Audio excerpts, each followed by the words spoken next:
अनाथ बेटा। रूपा और शेखर सरिता विहार में रहते हैं। वो अपनी जिंदगी में बेहद खुश होते हैं। दोनों का शौर्य नाम का एक बेटा भी होता है, जिस पर दोनों ही अपनी जान छिड़कते हैं। शेखर, अब तो आप शौर्य को अपनी गोद से नीचे उतार दीजिए, उसके सोने का टाइम हो रहा है। नहीं रूपा, इसे मेरे पास ही रहने दो प्लीज। मैं थोड़ी देर में इसे बिस्तर में सुला दूंगा। लेकिन कल सुबह आपकी ऑफिस में मीटिंग भी तो है ना, और इसके लिए आपको कल जल्दी भी तो निकलना होगा। जाइए, आप भी जाकर सो जाइए। क्या यार, अभी तो मेरी गोद में आया था मेरा बेटा और तुम उसे लेकर जा रही हो। बाद में कर लेना अपने बेटे से प्यार, अभी जाकर सो जाइए। रूपा शेखर से शौर्य को ले रही होती है कि तभी शौर्य रोने लगता है। शौर्य को रोता देखकर रूपा उसे फिर से शेखर को थमा देती है। आपका बेटा ना एक नंबर का नौटंकी है, बिल्कुल आप पर गया है वो। साफ बोलो ना, तुम्हें जलन होती है हम दोनों बाप बेटे का प्यार देखकर। पहले बड़ा तो होने दो तुम शौर्य को, फिर देखना वो सबसे ज्यादा मुझे ही प्यार करेगा। देखते हैं। ऐसे ही दिन बीतते चले जाते हैं और एक दिन कैंसर की बीमारी के चलते रूपा की मौत हो जाती है। अब शौर्य 3 साल का हो चुका होता है, जिसके कारण उसकी दादी शेखर पर दूसरी शादी का दबाव बनाने लगती है। शेखर, शौर्य अभी बहुत छोटा है और उसे इस समय एक माँ के प्यार की बहुत जरूरत है।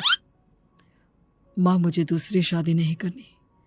क्या पता जो दूसरी औरत आएगी वो मेरे बेटे को एक माँ का प्यार दे या ना दे। तो रूपा की छोटी बहन वैशाली से ही शादी क्यों नहीं कर लेता? वो तो शौर्य को एक माँ का प्यार पूरा दे सकती है ना। मैंने कहा ना माँ, मुझे दूसरी शादी नहीं करनी, और अपनी ही पत्नी के बहन से तो हरगिज नहीं। ऊपर से अगर रूपा देख रही होगी तो वो क्या सोचेगी? अपने लिए ना सही, लेकिन तुझे शौर्य के लिए तो शादी करनी ही पड़ेगी ना बेटा। शेखर कुछ कहता उससे पहले ही अंजुमन उसे रूपा की कसम दे देती है, जिसके आगे मजबूर होकर शेखर शादी के लिए हामी भर देता है। देखो वैशाली, मैंने तुमसे शादी सिर्फ अपने बच्चे के लिए की है। मैं चाहता हूं कि तुम उसे एक माँ का भरपूर प्यार दो। शौर्य, आपके साथ साथ मेरा भी कुछ लगता है। अगर आप मुझसे शादी नहीं भी करते तब भी मेरा प्यार शौर्य के लिए कभी कम या ज्यादा नहीं होता। शादी के कुछ दिनों बाद ही शेखर की माँ की भी मौत हो जाती है। वैशाली शौर्य को एक माँ से भी बढ़कर प्यार देती है। शौर्य को लेकर वैशाली का यूं निस्वार्थ प्यार देखकर शेखर को भी उससे प्यार हो जाता है और कुछ सालों बाद शेखर और वैशाली का भी लड़का हो जाता है। लेकिन इसके बाद वैशाली का शौर्य को लेकर बर्ताव बदलने लगता है। वैशाली, मैं देख रहा हूँ तुम आजकल शौर्य का जरा भी ध्यान नहीं रख रही हो। मुझे पता नहीं था कि आदित्य के होने के बाद तुम इतना बदल जाओगी। आदित्य मेरा अपना सगा खून है और शौर्य दीदी का, फिर मैं दोनों में अंतर कैसे नहीं करूं? माँ भले ही दोनों के अलग अलग है, लेकिन पिता तो एक है ना। अगर मुझे पहले पता होता कि तुम इतनी जल्दी बदल जाओगी तो मैं कभी तुमसे शादी ही नहीं करता। हाँ, तो किसने कहा था आपसे मुझसे शादी करने के लिए? मैं थोड़ी ना आई थी आपके पास, आपकी माँ ही आई थी मेरे घर आपका रिश्ता लेकर। वैशाली, मुझे तुमसे ऐसी उम्मीद नहीं थी। गुस्से में शेखर अपना पैर पटकता हुआ शौर्य को वहां से लेकर चला जाता है। पापा, मम्मा मुझसे प्यार क्यों नहीं करती? क्या मैं उनका सगा बेटा नहीं हूँ इसलिए मुझसे प्यार नहीं करती?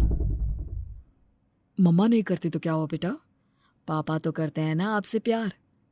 कुछ दिनों के बाद, आज तुझे खाना पीना कुछ नहीं मिलेगा, चल चुपचाप से अपने रूम में जाकर सो जा। माँ, अब भाई को खाना क्यों नहीं दे रही हो? बेटा तू आराम से खाना खा, इस नालायक की चिंता मत कर। एक दिन खाना नहीं खाएगा तो मर नहीं जाएगा ये। अगर भैया नहीं खाएंगे तो मैं भी नहीं खाऊंगा। तू अपने भाई का भक्त क्यों बन रहा है? ये तेरा सौतेला भाई है, सगा नहीं जो तू लक्ष्मण बन रहा है। माँ, आपको इतना भी नहीं मालूम? श्री राम और लक्ष्मण सगे भाई नहीं थे। श्री राम माता कौशल्या और लक्ष्मण माता सुमित्रा की कोख से जन्मे थे। दोनों के सिर्फ पिता एक थे लेकिन माँ अलग थी। मुझे ज्यादा ज्ञान देने की जरूरत नहीं है, ये सतयुग और त्रेता युग नहीं है, समझे? आया बड़ा भाई का चमचा। इतना कहकर वैशाली वहां से चली जाती है। जिसके कुछ टाइम बाद शिखर वहां आता है और आदित्य उसे सारी बात बताता है। मुझे माफ कर दो शौर्य, तुम्हारी माँ के जाने के बाद मुझे दूसरी शादी का फैसला करना ही नहीं चाहिए था। अगर मैं दूसरी शादी नहीं करता तो शायद आज तुम्हारी ये हालत ना होती।